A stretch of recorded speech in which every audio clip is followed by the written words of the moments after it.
નમસ્કાર વિદ્યાર્થી મિત્રો, હું ભીમાણી સર ફરી આપણું ધોરણ 12 આંકડાશાસ્ત્રના પ્રથમ પ્રકરણ સૂચકાંકમાં સ્વાગત કરું છું. અગાઉના લેક્ચરમાં આપણે સૂચકાંકના લક્ષણોની વિગતવાર ચર્ચા કરી છે. હવે અહીંયા પણ આપણે એક વખત સૂચકાંકના જે લક્ષણો છે એના મુખ્ય મુદ્દા છે એને આપણે જોઈ લઈએ. ત્યાર પછી આપણે સૂચકાંકના જે ઉપયોગો છે એની વિગતવાર ચર્ચા કરવાના છીએ. તો સૌથી પહેલાં આપણે સમજીએ સૂચકાંકના લક્ષણોના મુખ્ય મુદ્દા. જેમ કે સૂચકાંક કેવું માપ છે? એકમથી મુક્ત માપ છે. બીજું, સૂચકાંક કેવું માપ છે? તુલનાત્મક માપ છે. ત્રીજું, સૂચકાંક કેવું માપ છે? સૂચકાંક એક ટકાવારી ફેરફાર દર્શાવતું માપ છે. ત્યાર પછી આપણે એ પણ જોઈ ગયા કે સૂચકાંકમાં જે સરેરાશના બધા લક્ષણો સૂચકાંકમાં સમાયેલા છે, એટલે સરેરાશ માપ પણ છે. અને છેલ્લો મુદ્દો આપણે જોયો તો સૂચકાંક એ સરખામણી કરવા માટે ઉપયોગી છે. તો મુખ્ય જે કી પોઈન્ટ છે, જો લક્ષણો યાદ રાખવા હોય તો એકમથી મુક્ત, તુલનાત્મક માપ, ટકાવારી ફેરફાર દર્શાવતું માપ, સરેરાશ માપ અને સરખામણી કરવા માટે ઉપયોગી આ એક પ્રકારનું માપ છે. હવે આપણે આ પ્રકરણની અંદર જે મુખ્ય મુદ્દો ખાસ કરીને જેને કહેશું સૂચકાંકના ઉપયોગો, જેની વિગતવાર આપણે ચર્ચા કરીશું. ધ્યાન રાખવું, સૂચકાંકના ઉપયોગો આ જે પ્રશ્ન છે એ 5 માર્ક્સમાં પૂછી શકાય છે. બરાબર. તો સૂચકાંકના ઉપયોગો એમાં કુલ ટેક્સ્ટબુકના પેજ નંબર 5 ઉપર 11 મુદ્દાઓ આપેલા છે. એક વખત આપણે 11 મુદ્દાની વિગતવાર ચર્ચા કરી લઈ. ત્યાર પછી 11 મુદ્દાને યાદ રાખવા માટે એક સામાન્ય સૂત્રનો ઉપયોગ કરી શકશું અને ઝડપથી આપણે આ મુદ્દાઓની તૈયારી કરી શકીએ. સૌથી પહેલાં સૂચકાંક માટે એક સામાન્ય ખ્યાલ એવો હતો કે સૂચકાંકનો ઉપયોગ માત્ર ચલ રાશિની જે કિંમતો છે, બરાબર, એ કિંમતને તેમજ ભાવ સપાટીની સામાન્ય વધઘટનું માપ શોધવા માટે જ આ સૂચકાંક ઉપયોગી હતો. પરંતુ અત્યારના સમયમાં આ જે સૂચકાંક કહેવાય એના ઘણા બધા ઉપયોગો છે. જેમ કે જુદી જુદી જે વ્યાપારી પરિસ્થિતિ છે એ વ્યાપારી પરિસ્થિતિના સૂચકાંકનો ઉપયોગ કરી શકીએ છીએ. બરાબર. ખાસ કરીને સૂચકાંકનો ઉપયોગ કયા ક્ષેત્રોમાં થાય છે? આર્થિક ક્ષેત્રોમાં, રાજકીય ક્ષેત્રમાં, સામાજિક અને ઔદ્યોગિક પ્રવૃત્તિઓમાં થતા જે ફેરફારો છે, આ બધા ફેરફારો માપવા માટે સૂચકાંક બહુ જ ઉપયોગી છે. હવે આપણે એક પછી એક અત્યારના સમયે સૂચકાંકના જે જુદા જુદા ઉપયોગો છે એની ચર્ચા કરશું. સૌથી પહેલાં આપણે જો વાત કરીએ તો વ્યાપારી પરિસ્થિતિના સૂચકાંક. આ જે સૂચકાંક છે એનો ઉપયોગ કોણ કરે છે? ખાસ કરીને દેશના ધંધા અને વેપારની આર્થિક અને વ્યાપારી પ્રવૃત્તિઓની જે સામાન્ય પરિસ્થિતિ છે એ સામાન્ય પરિસ્થિતિનો અભ્યાસ કરવા માટે વ્યાપારી પરિસ્થિતિના સૂચકાંક ખૂબ જ ઉપયોગી છે. એટલે પહેલા મુદ્દામાં ખાલી એટલું જ યાદ રાખવાનું છે કે દેશના ધંધા અને વેપારની આર્થિક અને વ્યાપારી પ્રવૃત્તિઓની સામાન્ય પરિસ્થિતિનો અભ્યાસ કરવા માટે વ્યાપારી પરિસ્થિતિના સૂચકાંકનો ઉપયોગ થાય છે. બીજો જે મુદ્દો છે એ જથ્થાબંધ ભાવનો સૂચકાંક છે. તો જથ્થાબંધ ભાવનો સૂચકાંક શા માટે વપરાય? જેમ કે દેશની જે સામાન્ય ભાવ સપાટી છે, જુદી જુદી જે ચીજવસ્તુઓના ભાવમાં થતા જે ફેરફારો છે એ ફેરફારોને માપવા માટે જથ્થાબંધ ભાવનો સૂચકાંક ખૂબ જ ઉપયોગી છે. જથ્થાબંધ ભાવનો સૂચકાંકનો ઉપયોગ કોણ કરે? સરકાર, ઉત્પાદકો તથા વેપારીઓને નીતિ વિષયકના જે નિર્ણયો ઘડવા છે જેમ કે અર્થતંત્રમાં માંગ અને પુરવઠો તેમજ જુદી જુદી ચીજવસ્તુઓનું ભવિષ્યની કિંમતોનું અનુમાન કરવા તથા ભવિષ્યની યોજનાઓના ઘડતર માટે ખાસ ઉપયોગી છે. જથ્થાબંધ ભાવનો સૂચકાંક. ભારતની જે રિઝર્વ બેંક ઓફ ઇન્ડિયા છે RBI એ પણ અર્થતંત્રમાં ફુગાવાને નિયંત્રણ કરવા માટે, ફુગાવો શું છે એ આપણે અર્થશાસ્ત્રમાં સમજી ગયા છીએ. જેમ કે જ્યારે દેશમાં એકી સાથે ઘણી બધી ચીજવસ્તુઓના ભાવમાં એક સાથે જો વધારો થાય તો આવી પરિસ્થિતિને ફુગાવો કહેવાય. તો આ ફુગાવાનો દર શોધવા માટે જથ્થાબંધ ભાવનો સૂચકાંકનો ઉપયોગ થાય. તો ફુગાવાનો દર શોધવાનું સૂત્ર શું? ચાલુ વર્ષનો જથ્થાબંધ ભાવનો સૂચકાંક, એમાંથી બાદ કરવામાં આવશે અગાઉના વર્ષનો જથ્થાબંધ ભાવનો સૂચકાંક. અને આ અગાઉના વર્ષનો જથ્થાબંધ ભાવનો જે સૂચકાંક છે એને છેદમાં મૂકશું, ગુણ્યા 100 કરશું તો આપણને ફુગાવાનો દર મળે. આ ફુગાવાના દરનો ઉપયોગ કરીને રિઝર્વ બેંક ઓફ ઇન્ડિયા દેશની અંદર જે ફુગાવાની જે પરિસ્થિતિ છે એ પરિસ્થિતિને નિયંત્રણમાં લાવે છે. ત્યાર પછી ત્રીજો જે મુદ્દો છે જીવન નિર્વાહ ખર્ચનો સૂચકાંક. તો જીવન નિર્વાહ ખર્ચનો સૂચકાંક કોના માટે ઉપયોગી છે? જેમ કે દેશમાં જુદા જુદા સ્તરના લોકોના જીવન નિર્વાહ ખર્ચમાં થતા ફેરફારોનો અભ્યાસ કરવા માટે ઉપયોગી છે. આ સૂચકાંક દ્વારા, મતલબ કે જીવન નિર્વાહ ખર્ચના સૂચકાંક દ્વારા નાણાંની ખરીદ શક્તિ નક્કી કરી શકાય છે. જેમ કે નાણું છે એ કેટલી ચીજવસ્તુઓ ખરીદી શકે છે, બરાબર. સમખરીદ શક્તિના સિદ્ધાંતનો ઉપયોગ કરીને નાણાંની ખરીદ શક્તિ નક્કી કરી શકાય. તેમજ કોઈ ઔદ્યોગિક એકમની અંદર કે સરકારી વિભાગોની અંદર જે કર્મચારીઓ કામ કરતા હોય એ કર્મચારીઓના પગાર, એમના માટે મોંઘવારી ભથ્થા, બોનસ તેમજ કર્મચારીનું જે વાસ્તવિક વેતન છે એ વાસ્તવિક વેતન નક્કી કરવા માટે પણ ખાસ કરીને જીવન નિર્વાહ ખર્ચનો સૂચકાંક ઉપયોગી છે. આમ સરકારને કર નીતિના ઘડતર માટે પણ જીવન નિર્વાહ ખર્ચના સૂચકાંકનો ઉપયોગ કરી શકાય છે. ચોથો જે મુદ્દો છે એ માનવ વિકાસનો સૂચકાંક છે. જેમ કે HDI, હ્યુમન ડેવલપમેન્ટ ઇન્ડેક્સ, એ માનવ વિકાસના જે માપદંડો છે, જેમ કે માનવ વિકાસની કક્ષા, માનવીનું જીવન ધોરણ, માનવીનું અપેક્ષિત આયુષ્ય અને શિક્ષણનું સ્તર, આ બધું નક્કી કરવા માટે માનવીય શક્તિઓના વિકાસ માટેની જાણકારી માનવ વિકાસનો સૂચકાંક આપશે. તો માનવ વિકાસનો સૂચકાંક ખાસ કરીને HDI, બરાબર, મતલબ માનવ વિકાસની કક્ષા નક્કી કરવા માટે ખાસ ઉપયોગી છે. એ જ રીતે રાષ્ટ્રીય આવકનો સૂચકાંક.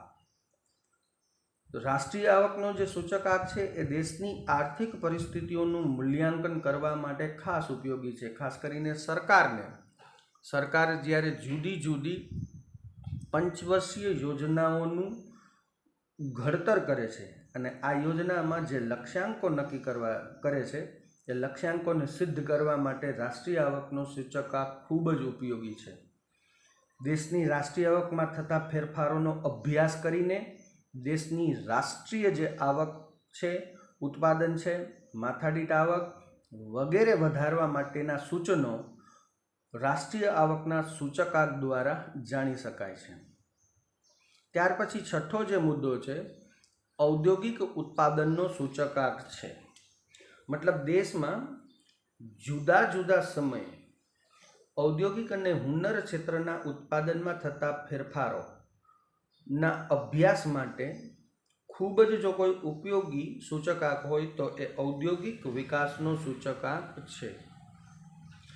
તેમજ દેશનો વિકાસ દર, ઔદ્યોગિક અને વ્યાપારી પ્રવૃત્તિઓનું આયોજન કરવા માટે પણ ઔદ્યોગિક ઉત્પાદનનો સૂચકાંક ખૂબ જ ઉપયોગી છે. સાથે સાથે કૃષિ પેદાશનો પણ સૂચકાંક આપેલો છે. કૃષિ પેદાશનો આ સૂચકાંક દેશમાં જે કૃષિ ક્ષેત્રે જુદી જુદી ચીજવસ્તુઓનું ઉત્પાદન કરવામાં આવે છે આ ચીજવસ્તુઓના ભાવમાં થતા ફેરફારોનો અભ્યાસ કરવા માટે ખૂબ જ ઉપયોગી છે કૃષિ પેદાશનો સૂચકાંક આ. અને કૃષિ પેદાશના સૂચકાંક દ્વારા કૃષિ નીતિઓનું પણ આયોજન કરી શકાય છે તેમજ ખેડૂતોને તેમના ઉત્પાદનના યોગ્ય ટેકારૂપ ભાવ મળી શકે તેવી નીતિ ઘડતર માટે પણ કૃષિ પેદાશનો સૂચકાંક ખૂબ જ ઉપયોગી છે. ત્યાર પછીનો મુદ્દો છે આયાત નિકાસનો સૂચકાંક. આપણે જે વિદેશમાંથી વસ્તુઓ મંગાવીએ છીએ એને આયાત કહીએ અને જ્યારે આપણી ચીજવસ્તુઓ છે એ વિદેશમાં આપણે મોકલીએ છીએ તો એને નિકાસ કહીએ.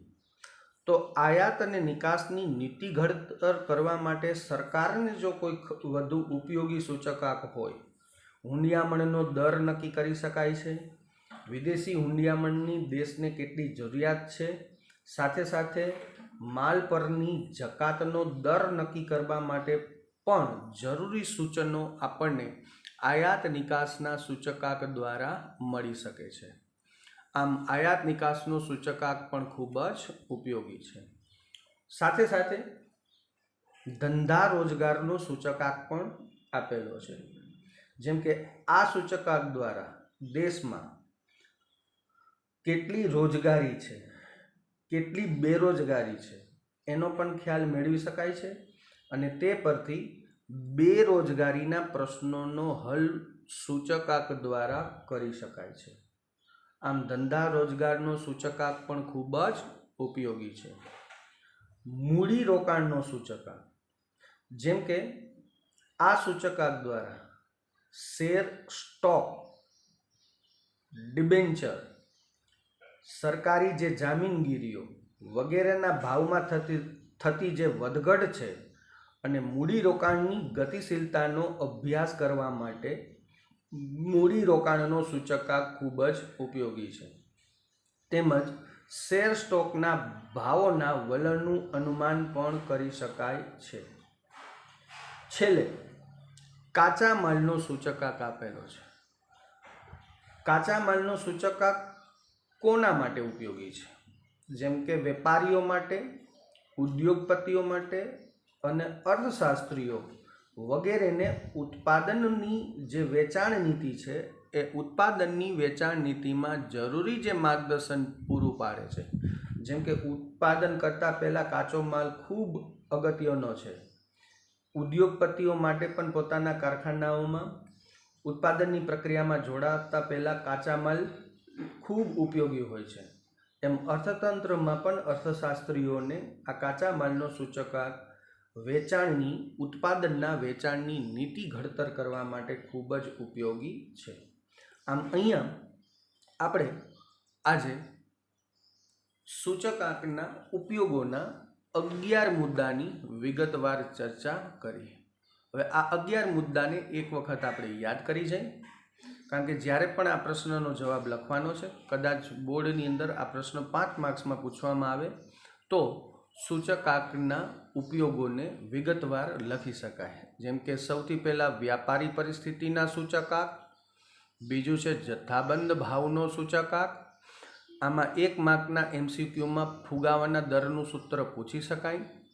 ફુગાવાનો દર બરાબર ચાલુ વર્ષનો જથ્થાબંધ ભાવનો સૂચકાંક માઇનસ અગાઉના વર્ષનો જથ્થાબંધ ભાવનો સૂચકાંકના છેદમાં અગાઉના વર્ષનો જથ્થાબંધ ભાવનો સૂચકાંક ગુણ્યા 100. બરાબર. આ ફુગાવાનો દર કોણ નક્કી કરે છે? તો રિઝર્વ બેંક ઓફ ઇન્ડિયા દેશની અંદર ફુગાવાના નિયંત્રણ માટે ખાસ કરીને ઉપયોગી છે. ત્યાર પછી ત્રીજો મુદ્દો હતો જીવન નિર્વાહ ખર્ચનો સૂચકાંક. ત્યાર પછી ચોથો મુદ્દો હતો માનવ વિકાસનો સૂચકાંક. ત્યાર પછી 5મો મુદ્દો હતો રાષ્ટ્રીય આવકનો સૂચકાંક. 6થો મુદ્દો હતો ઔદ્યોગિક ઉત્પાદનનો સૂચકાંક. 7મો મુદ્દો હતો કૃષિ પેદાશનો સૂચકાંક. 8મો મુદ્દો હતો આયાત નિકાસનો સૂચકાંક. 9મો મુદ્દો છે ધંધા રોજગારનો સૂચકાંક. 10મો મુદ્દો છે મૂડી રોકાણનો સૂચકાંક. અને 11મો મુદ્દો છે કાચા માલનો સૂચક આંક. આ 11 જે સૂચકાંકના ઉપયોગો છે એને એક જ સૂત્રમાં આપણે યાદ રાખવું હોય તો સૂત્ર બનશે વ્યાજ જીમારા અકૃ આધમ મુક્કા. જ્યાં વ્યાજ એટલે વ્યાપારી પરિસ્થિતિના સૂચકાંક, જ એટલે જથ્થાબંધ ભાવનો સૂચકાંક, જી એટલે જીવન નિર્વાહ ખર્ચનો સૂચકાંક, મા એટલે માનવ વિકાસનો સૂચકાંક, ઔ એટલે ઔદ્યોગિક ઉત્પાદનનો સૂચકાંક, કૃ એટલે કૃષિ પેદાશનો સૂચકાંક, આ એટલે આયાત નિકાસનો સૂચકાંક, ધમ એટલે ધંધા રોજગારનો સૂચકાંક, મુ એટલે મૂડી રોકાણનો સૂચકાંક અને કા એટલે કાચા માલનો સૂચકાંક. ધ્યાન રાખવું, આ જે પ્રશ્ન છે એ ટેક્સ્ટબુકના પેજ નંબર 5 ઉપર આપણને આપેલો છે. ટેક્સ્ટબુકના પેજ નંબર 5 ઉપર મેં જે આજે તમને એના ઉપયોગો કહ્યા છે, હું જે બોલ્યો છું બરાબર, એ બધું લાઇન ટુ લાઇન લખેલું પણ છે. તો એક વખત સૂચકાંકના આ ઉપયોગો વાંચી જાઓ અને આપણી જે નોટબુક છે એમાં વ્યવસ્થિત રીતે એને લખી નાખો. સૂચકાંકના ઉપયોગને જો ઝડપથી યાદ રાખવું હોય તો 2-3 વખત આ સૂત્ર બોલશો તો પણ યાદ રહી જશે. વ્યાજ જીમારા અકૃ આધમ મુક્કા. બરાબર. તો આજના લેક્ચરમાં આપણે આ સૂચકાંકના ઉપયોગોની વિગતવાર ચર્ચા કરી. અત્યાર સુધીમાં આપણે પ્રકરણ નંબર 1 ની અંદર સૂચકાંક શું છે, સૂચકાંકની વ્યાખ્યા, બરાબર, સાથે સાથે સમૂહના સામાન્ય સૂચકાંક કોને કહેવાય, સમૂહના સામાન્ય સૂચકાંકનું સૂત્ર, ત્યાર પછી સૂચકાંકના લક્ષણો અને આજે આપણે ભણ્યા સૂચકાંકના ઉપયોગો. હવે પછી આવતા લેક્ચરમાં હવે આપણે થિયરીના પાર્ટ તરફથી ધીમે ધીમે દાખલાઓ તરફ જવાના છીએ. તો કોઈ પણ દાખલા ગણવાની શરૂઆત કરતાં પહેલાં આ પ્રકરણમાં સૌથી અગત્યનો મુદ્દો થશે આધાર વર્ષ, જેની આપણે હવે પછીના પ્રકરણમાં વિગતવાર ચર્ચા કરવાના છીએ. આધાર વર્ષ શું છે? આધાર વર્ષની પસંદગી માટેની જે 2 રીતો છે, અચલ આધારની રીત અને પરંપરાગત આધારની રીત, આ બંને રીતની નેક્સ્ટ લેક્ચરમાં ચર્ચા કર્યા પછી આપણે આપણા આંકડાશાસ્ત્રના પ્રથમ પ્રકરણના હવે દાખલાઓની ચર્ચા કરશું. ત્યાં સુધી બેસ્ટ ઓફ લક. હું જે PDF ફાઇલ તમને મોકલું છું એને આપણે આપણી આંકડાશાસ્ત્રની બુકમાં લખતી જવી. જેમ જેમ પેજ આગળ વધશે તેમ તેમ PDF તમને મોકલવામાં આવશે. Best of luck.